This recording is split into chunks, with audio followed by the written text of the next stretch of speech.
La paz del Señor Jesucristo sean sus vidas, amigos y hermanos televidentes. Le damos gracias a Dios una vez más, porque Dios es bueno y sus misericordias son nuevas en cada mañana. Mandamos saludos a nuestros pastores y amigos y todos aquellos misioneros en diferentes partes, aquellos que se han dedicado a servir al Señor en diferentes lugares y que no le temen miedo, no tienen miedo, no le temen a la muerte, porque sabemos que hay muchos lugares donde son perseguidos. Sabemos que en China, por ejemplo, es uno de los lugares como Pakistán, Afganistán, en muchos lugares donde sí son perseguidos cuando se dan cuenta de que andan predicando el Evangelio, las buenas nuevas de salvación, sufren, como dicen, torturas y hasta muerte. Y tenemos que estar orando también por los misioneros y orando por todos los que están sirviendo en diferentes lugares con aquel corazón sincero, sabiendo que tienen una recompensa más allá. Como dicen, el Señor ha sido fiel a sus promesas y ha prometido también estar todos los días de nuestra vida con cada uno de nosotros, tanto así como aquellos que le sirven, como todos aquellos que se vienen agregando, como dicen, a la familia de Dios, que vienen conociendo a Jesucristo como Señor y Salvador de sus vidas. En este día tenemos un programa en el cual le hemos titulado, o el tema mejor dicho, requisitos para el pastorado, que viene siendo la segunda parte, la continuación de lo que tuvimos la semana pasada, el lunes pasado. Así que los invito a que abran su corazón, abran sus oídos, porque son temas de mucha importancia que yo creo que en muchas ocasiones necesitamos nosotros estudiar y escudriñar las Escrituras para que no vivamos en aquella ignorancia y seamos arrastrados y engañados por todos aquellos que tal vez tienen un título o se hacen pasar, como decía el apóstol Pablo. Muchos predican por contender, por vanagloria, muchos lo hacen por dinero, pero qué bueno que aquellos que lo hacen con un corazón sincero, porque aman a Dios y le sirven a Dios, que es lo mejor que pueden hacer. Dijo el apóstol Pablo, de todos modos yo me gozo, porque Jesucristo es predicado. Ahora, en el Evangelio según San Juan, capítulo 21, le vamos a dar lectura en el versículo 15 al 17, en donde la Escritura nos dice, entonces, cuando habían acabado de desayunar, Jesús dijo a Simón Pedro, Simón, hijo de Juan, alguna otra versión podrá decir hijo de Jonás, ¿me amas más que estos? Pedro le dijo, sí, Señor, tú sabes que te amo. Y Jesús le dijo, apacienta mis corderos.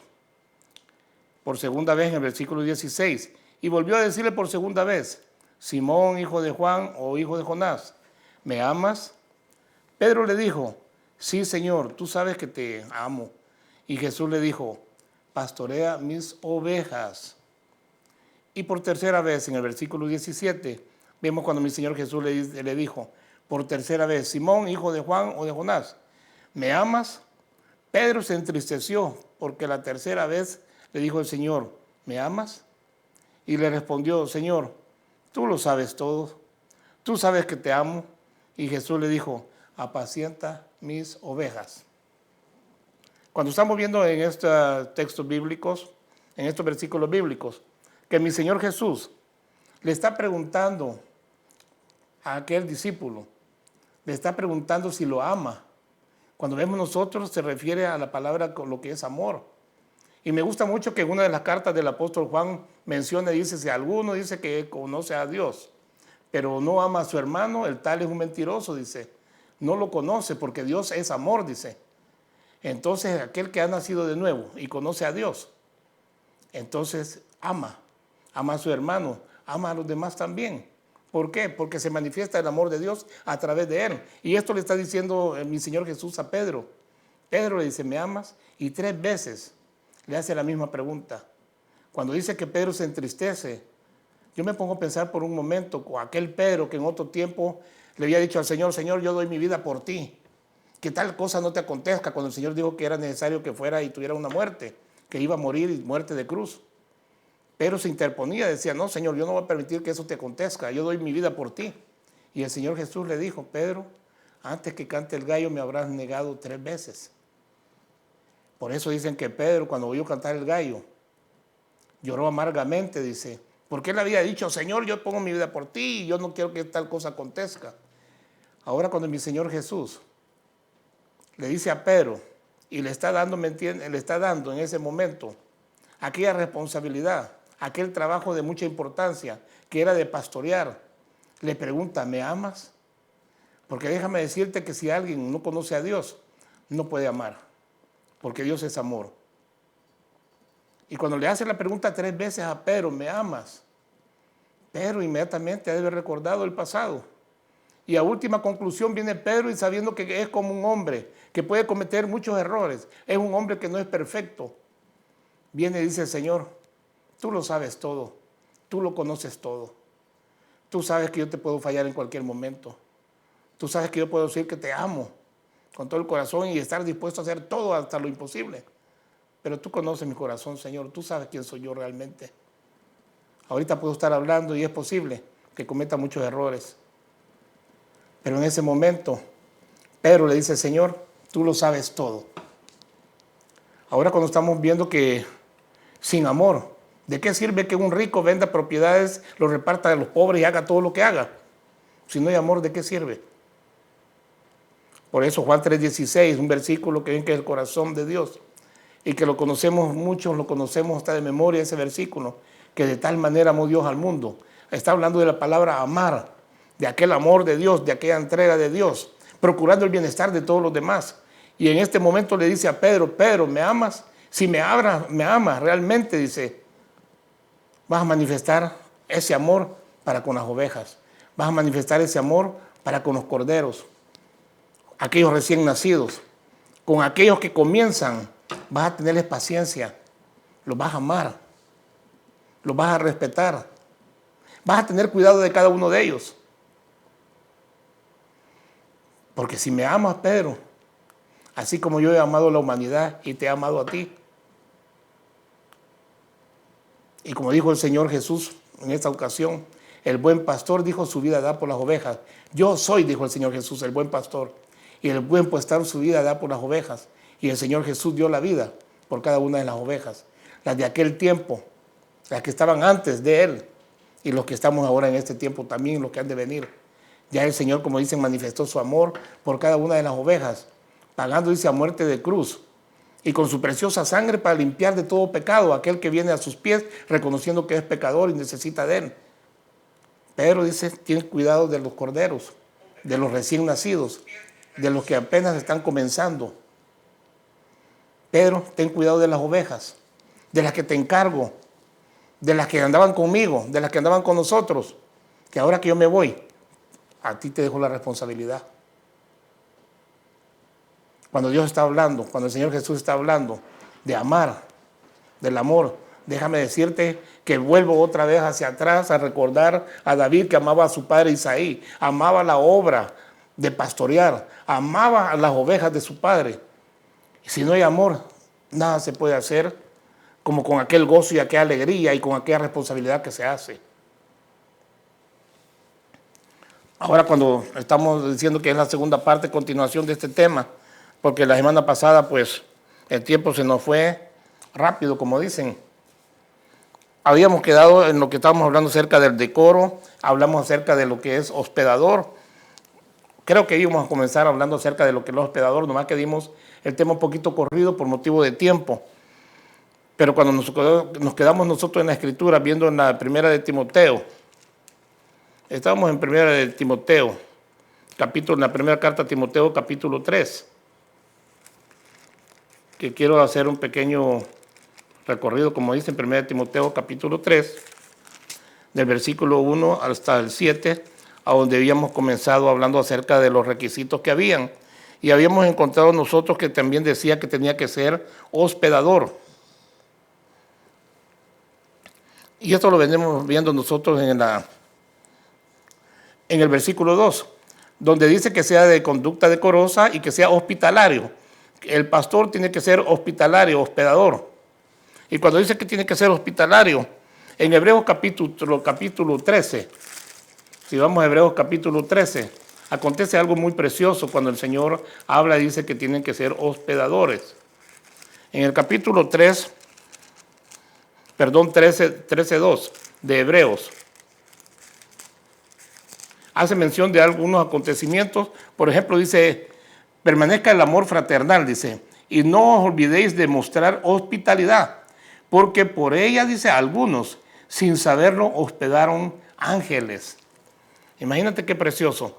sin saber, tal vez en aquel tiempo algunos eran peregrinos que iban a otra ciudad, les llegaba la noche. Entonces tenían que quedarse en algún mesón, en algún lugar.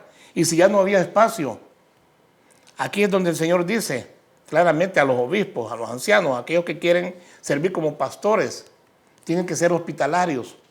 Dejar pasar una noche a aquella persona que tal vez se ha quedado sin un lugar y tal vez ya no hay transportación, porque eso sucede en muchos pueblos, en muchas aldeas, en muchos lugares, todavía en este tiempo. Así que imagínate en el tiempo que estamos viviendo nosotros, que todo se ha modernizado, transportes a toda hora, por lo general, pero no dejarán de haber en ciertos pueblos, en ciertas aldeas, ciertos lugares, en donde no habrá transporte ya más noche y necesitarán darle hospedaje a un peregrino. Y dicen que el que ha de ser pastor, pues, tiene que tener también como requisito el de ser hospitalario. Y por eso dice que muchos, sin saberlo en aquel tiempo, hospedaron personas que no sabían que eran ángeles. Qué bendición tan grande poder abrir las puertas de la casa para que aquellas personas puedan pasar y no estén expuestos al peligro en la calle. Claro que yo sé también que estamos viviendo tiempos muy difíciles, como tal vez en aquel tiempo se vivieron tiempos difíciles, que no a cualquier gente se puede dejar entrar a casa, no a cualquier persona se puede dejar entrar en casa. Por eso tenemos que pedirle al Señor también para ver a quiénes se le van a ayudar, cuándo es que vamos a ayudar, en qué momento. Pero dice que tiene que ser hospitalario. Ahora cuando dice que tiene que ser hospitalario, mandamos saludos a nuestro hermano Blas Caballero, que está sintonizando la programación. Hermano Blas, te bendecimos. Nuestro hermano Caballero, donde quieras que te encuentres en este momento, bendecimos tu familia también. Y a nuestro hermano Josué Berganza, que también está sintonizándonos. Dios me lo bendiga grandemente. Y estamos viendo cómo esta gente fueron bendecidos al tener ángeles hospedados en su casa. Ahora, cuando estamos viendo los requisitos para el pastorado, dice también en el versículo 2, que sean, dice, aptos para enseñar.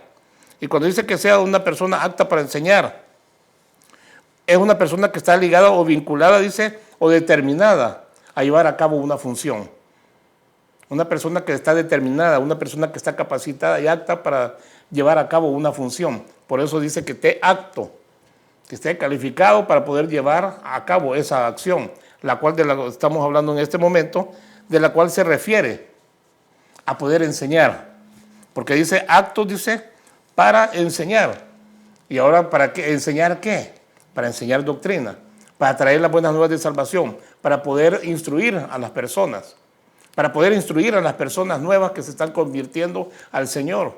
Por eso dice en el libro de los Hechos al principio, cuando Pedro da el primer mensaje, la cantidad de personas que vienen, dice, arrepentidos, y dice, ¿qué tenemos que hacer? Arrepiéntanse y bautícense cada uno en el nombre de Jesús. Y dice que en aquel tiempo la iglesia comenzó a crecer, iban siendo agregados todos aquellos que venían creyendo en el Señor Jesús, que reconocían que eran pecadores y que necesitaban de la salvación. Qué precioso, porque dicen que iban siendo agregados a la iglesia en aquel tiempo. Entonces el ministro, el pastor, tiene que estar capacitado y con la definición en todo tiempo para poder enseñar. Ahora, cuando estamos viendo en la Escritura, esa es otra de los requisitos establecidos de parte de Dios. Y luego dice en el versículo 3, no dado a la bebida, como quien dice que en aquel tiempo podría haber sido que habían muchos ministros que se daban a la bebida. Se han oído rumores, o tal vez no rumores, sino que tal vez muchos han conocido pastores que en estos tiempos pues acostumbran ponerse, como dicen, sus borracheras de vez en cuando. Lo hacen. Y no estoy diciendo que sea pecado el vino, sino que está diciendo el pecado de la borrachera. No voy a entrar en detalles en esta noche con respecto a esto. Pero dice que no sea dado al vino aquel que ha de servir como ministro, aquel que ha de ser pastor, que no sea dado, dice, al vino. Y es por algo que lo dice también la Escritura, porque como vuelvo a repetir, ya lo había en otro tiempo. Y dice aparte de esto, que no sea pendenciero. Y cuando dice que no sea pendenciero, son personas que les gusta discutir, son personas que les gustan las riñas, son personas que les gustan casi siempre buscar desacuerdos para entrar, ¿me entiende?, en aquella contienda con los demás. Hay personas pendencieras que también les gusta amenazar e intimidar a los demás. Y de esos hay muchos que se dicen ser pastores en este tiempo. Hace quizás como unos 3, 4 meses atrás, platicaba con un hermano que estuvo en una congregación en la cual me mencionaba a un pastor que cuando se enojaba, agarraba del cuello a quien quiera que fuera y lo amenazaba. No sé por qué lo harían enojar, no sé cuál sería la situación de tanto enojo, pero la realidad es que yo creo que se estaba brincando estos requisitos, porque dice que no sea pendenciero, que no sea una persona agresiva, en directas palabras, que no sea una persona amenazante. Y dije que este pastor, supuestamente, no sé si todavía sea pastor, no sé si haya tenido demanda, no sé qué sea su situación, pero platicaba yo con una persona que conocí en el camino y me daba testimonio de esta clase de tipo de pastores. Y digo yo, los hubieron quizás en aquel tiempo, porque la Escritura lo menciona, y lo hay en este tiempo también.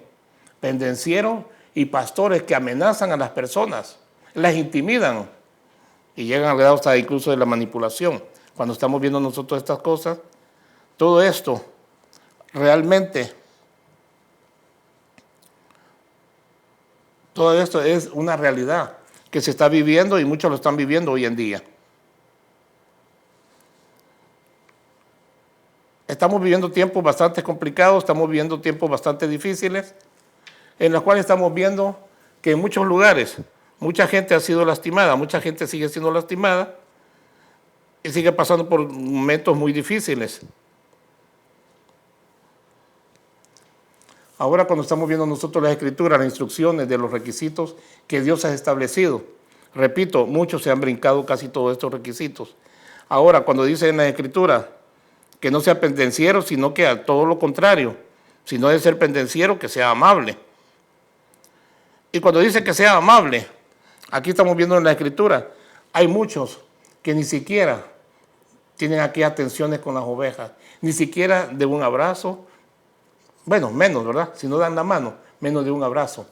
En muchas ocasiones llegan y solamente predican y salen por otra puerta sin tener comunicación y contacto con las ovejas, sin tener comunicación y contacto con los demás. Por eso dice que no sean, por eso está diciendo que no sean pendencieros, sino amables. Y muchos no tienen ni siquiera la amabilidad. Que no sea contencioso, dice. O sea, que no sea contencioso, hablando siempre de lo que estamos mencionando, de lo que son de las contiendas. Ahora cuando dice que no sea avaricioso también, que no caiga en la avaricia. Cuando habla de la avaricia o codicioso, en muchas ocasiones vamos a encontrar gente que tiene unos deseos desordenados. O sea, cuando ven lo que es la avaricia, quieren tener más y más, cada vez más, y ir acumulando bienes materiales o riquezas, sea lo que sea. Pero se encargan de buscar todos esos bienes de una o una manera desordenada, con una pasión desordenada por obtener aquellas cosas. Por eso dice que no sean codiciosos, que no sean avarientos. Que no sean avarientos, es lo que nos dice la Escritura. Y cuando estamos viendo que estos son requisitos que están establecidos, no por los hombres, sino que de parte de Dios. Y esto es para que los que han de funcionar y han de pedir a aquel obispado que quieren ser pastores, tienen que someterse a estos requisitos. Si no se someten a estos requisitos, entonces no van a estar funcionando en la obra de Dios, sino que van a funcionar en la obra que ellos establezcan. Y no van a estar haciendo la voluntad de Dios, sino que la voluntad de ellos. Entonces aquellas ovejas no van a tener libertad, sino que van a caer en lazos, van a caer en esclavitud, en la esclavitud del hombre. Por eso el apóstol Pablo decía, ya son libres. Tengan cuidado de no caer en la esclavitud. No se dejen esclavizar por los hombres, porque esto es lo que viene aconteciendo. Cuando las personas también no tienen mucho conocimiento de las Escrituras, cualquiera llega y los somete y los manipula y los hacen como ellos quieren. Por falta de conocimiento en la Escritura y por la ignorancia que hay en cada uno de ellos y no tomar aquella responsabilidad para saber si lo que están practicando o las doctrinas, las enseñanzas realmente son bíblicas, son establecidas de parte de Dios. Y si pertenecen también al tiempo de la gracia. Ahora cuando estamos viendo que habla de esto de acerca de la avaricia, nosotros hemos visto y hemos dado cuenta en este tiempo cómo muchos se han enriquecido, tanto así que muchos también los han llevado a corte, Muchos han cometido muchos delitos también cuando se trata acerca de la avaricia, de la codicia y poder llegar a tener bienes de una u otra forma deshonesta. Luego continúa con estos requisitos. El apóstol Pablo dice que gobierne bien su casa. Entonces está hablando de gobernar bien a su casa, porque hay un problema muy grande. Si no puede gobernar su casa, ¿cómo va a poder gobernar la casa de Dios? Dice en el versículo 4, que gobierne bien su casa, teniendo a sus hijos sujetos con toda dignidad, dice. Teniendo a sus hijos sujetos con toda dignidad. Hay muchos pastores hoy en día que sus niños están pequeñitos, de 2, 3, 4 años quizás. Esos niños son pequeños, todavía no tienen el conocimiento que deberían de tener, no saben distinguir entre lo bueno y lo malo. Estos niños no están en sujeción. Cuando está hablando de sujeción, se está hablando de aquellos hijos que ya tienen conocimiento, que ya tienen entendimiento, que ya están en una edad diferente, en la cual pueden distinguir lo que es blanco y negro, de lo que es bueno, de lo que es malo en muchas ocasiones. Y que pueden estar sometidos a la autoridad del padre en el hogar. En los países latinos, por lo general, hay mucha gente que crece, no se han casado a los 20, 25 años todavía, no se han casado, 25, 30 años y todavía viven con sus papás. Y en sus casas tienen que haber ciertos reglamentos. Si son hijos de Dios y han crecido con respecto en el conocimiento de las Escrituras, hay un orden. Los hijos respetan a sus padres, honran a sus padres con su comportamiento y su conducta. Y los padres también no provocan a hijos tampoco a la violencia, no los provocan tampoco a la ira. Ahora cuando estamos viendo nosotros que si gobierna bien su casa, entonces puede ser una persona apta también para poder ser pastor, para poder dirigir y gobernar la casa en la cual Dios lo ponga en aquel rebaño de aquellas ovejas. Pues si un hombre no sabe gobernar su propia casa, ¿cómo podrá cuidar de la iglesia de Dios? Dice en el versículo 5. En el versículo 5, ¿cómo podrá gobernar la casa de Dios? Es algo muy complicado. Imagínense, si no puede tener control de los hijos, no hay un respeto en la casa. Y aquí yo mando y aquí hay esto y lo otro y los hijos se rebelan y no hay un orden, una casa en pleito, en una casa en desorden. ¿Cómo este padre de familia, queriendo ser pastor, va a poder llegar a pastorear un rebaño en la obra de Dios si no puede ni siquiera gobernar su casa? Y es lo que estamos viendo hoy en día, desórdenes por todos lugares. En muchas partes se ven puros desórdenes. ¿Por qué? Porque no están preparados. No gobiernan su casa todavía, no han aprendido a gobernarla. Muchos no tienen suficiente conocimiento de la Escritura, ni siquiera para lo que es el pastorado, pero lo están queriendo ejercer a su manera y como quieren. Y por eso se ocasionan muchos daños en las personas, en las ovejas. Por eso hay muchas ovejas heridas hoy en tiempo. Y dice en el versículo 6, que no sea un recién convertido. En otros dice que no sea un neófito o recién convertido. ¿Por qué motivo dice que no sea un neófito o recién convertido? No sea que se envanezca y caiga en la condenación en que cayó el diablo.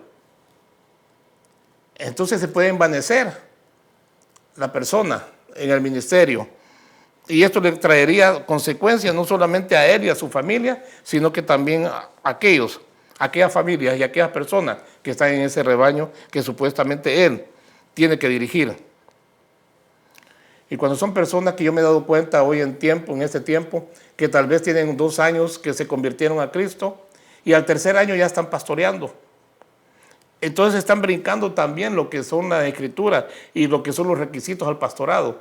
Una persona que tiene 3 años, que apenas se convirtió al Señor Jesucristo y ya están pastoreando. Y dicen, ya tenemos 10 años en el ministerio, dicen. ¿Cuál ministerio? Si solamente tienen 10, 12 personas en el ministerio. ¿Qué es lo que está pasando? En un cuerpo, hablando biológicamente, cuando las células están malas, la persona se encuentra enferma. La persona se encuentra en una condición mala de salud. Y es lo que sucede también en las obras. Si las células de la iglesia están malas, entonces no va a poder haber, como dicen, una prosperidad, no va a poder haber un crecimiento. Y muchos dicen, no, es que aquí la obra a mí no me interesa que crezca, a mí me interesa tener poquita gente. No, es que no es tu obra. Y esas son las palabras que dicen muchos pastores hoy en día. Cuando no crecen, ya tienen años de estar en la misma obra y no crecen. Lo que pasa es que es una obra enferma, una obra de hombres, en la cual los requisitos que están establecidos ellos ni siquiera llegan ni a la mitad de ellos y no los cumplen. Por lo cual estamos viendo esta situación, y hace unos años atrás tuve un sueño que me decían 9:38, y cuando despierto abro la Biblia porque no sabía que era 9:38 y me encuentro con Mateo capítulo 8, volteo la hoja y luego me doy cuenta que tenía 9, el capítulo y versículo 38, donde el Señor dice: rogad al Señor de la mies que envíe obreros a su mies. Pero en el versículo anterior decía: a la verdad la mies es mucha y los obreros son pocos. Y yo dije: Señor, ¿cómo está esto? Si por todas partes donde uno camina hay iglesias y hay pastores. Sí, hay muchos, pero no son aquellos que están establecidos de parte de Dios, ni haciendo la función de Dios. En esta noche espero que esto haya sido de bendición a tu vida, y le damos gracias a Dios porque Dios es bueno. Padre, te damos gracias por todo lo que hiciste, haces y seguirás haciendo. Tuya es la gloria, la honra y la alabanza, y que tu Espíritu Santo, te rogamos, Señor, que ministre la vida de todos aquellos necesitados, y que aquellos que han sido heridos, Señor, por aquellos que se dicen ser pastores y no lo son, te ruego, Padre, que tengas misericordia y sean levantados y restauradas sus vidas, Padre, para la gloria de tu santo y precioso nombre. Gracias te damos, Padre, en el nombre de Jesús. Amén, amén. Shalom, shalom. Y nos vemos el miércoles en Enfoque a la Familia a las 8 de la noche. El Señor me lo bendiga.